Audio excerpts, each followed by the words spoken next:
প্রিয় দেশবাসী, ছোট্ট মনে ছোট্ট প্রশ্ন বারবার আসে, বলতে বাধ্য, না বললে নয়। বারবার প্রশ্ন আসলে উত্তর দিতে হয়। আমরা কোন জাতি? আমরা বাঙালি জাতি। বাঙালি জাতি ব্রিটিশ পিরিয়ড থেকে 1947 সালে মুক্তি পায়। তারপর থেকে পাকিস্তান বাহিনী বারবার আমাদেরকে বিভিন্নভাবে আক্রমণ করে। প্রথম ভাষা, আমি যে বাংলা ভাষায় কথা বলতেছি, এটার উপর আক্রমণ করলো। এটার প্রতিবাদ করলো ডোনার। মশারেদের মানুষের রক্ত খায় মশায়, এরকম। এটা প্রতিবাদ করে আওয়ামী লীগ। 60-এর দশকে আইয়ুব খান মাশাল্লাহ জারি করে, রক্ত যায় আওয়ামী লীগ। 66 দফা আওয়ামী লীগ, গণ অভ্যুত্থান আওয়ামী লীগ। 75-এ সপরিবারে রক্ত যায় আওয়ামী লীগ।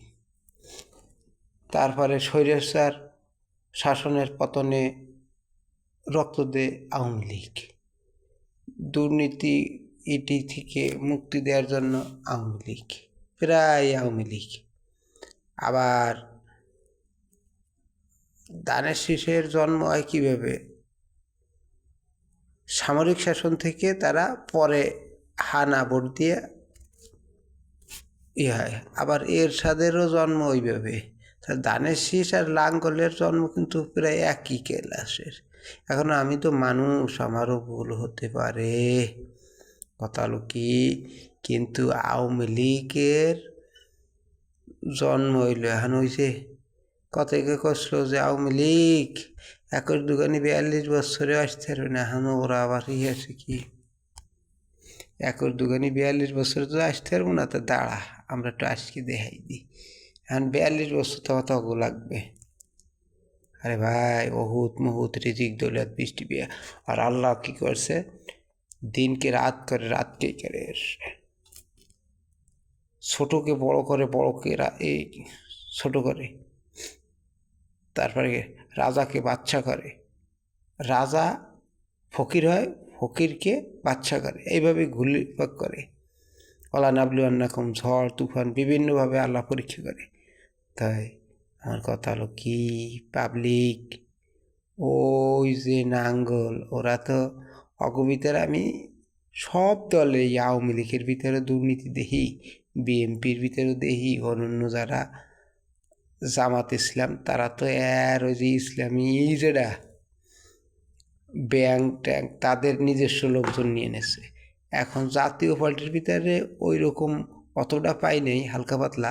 আর তারা তো আবার ওই যে ভারতের মতন রাজনীতি করে। তারা হলো একটু বয়স হইলে তাদের কি করে, ছাত্রছাত্রীদের দিয়ে রাজনীতি করবে না।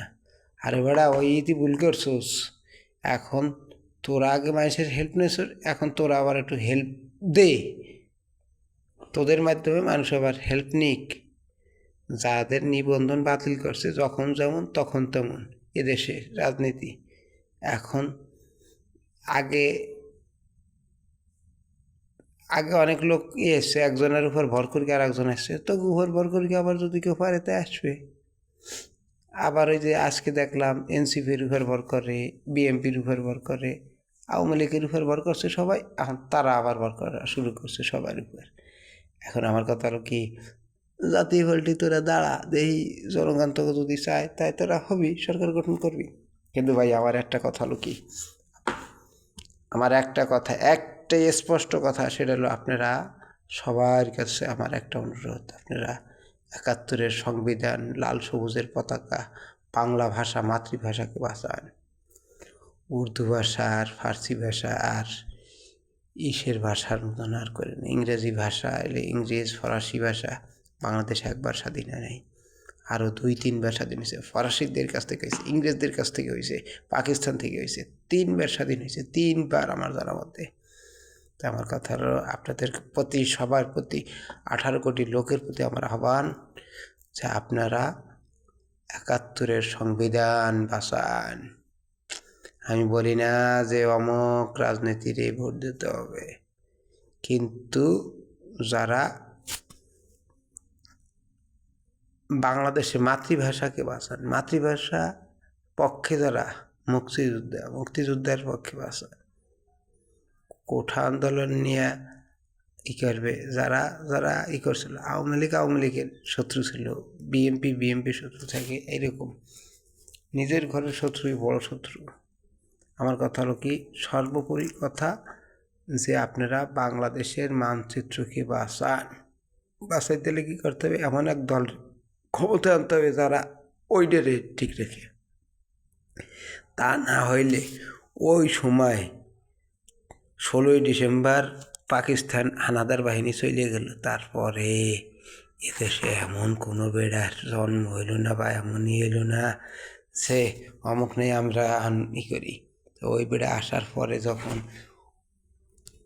রাষ্ট্রপতি হইল, প্রধানমন্ত্রী রাষ্ট্রপতি দুইটি হইল, তাইলে ওনার নাকি থাকুক, ওনার নামটাই থাকুক, বাংলা ভাষা যাবৎ থাকবে ওনার নামটাই আমরা রাখবো, সমস্যা কি?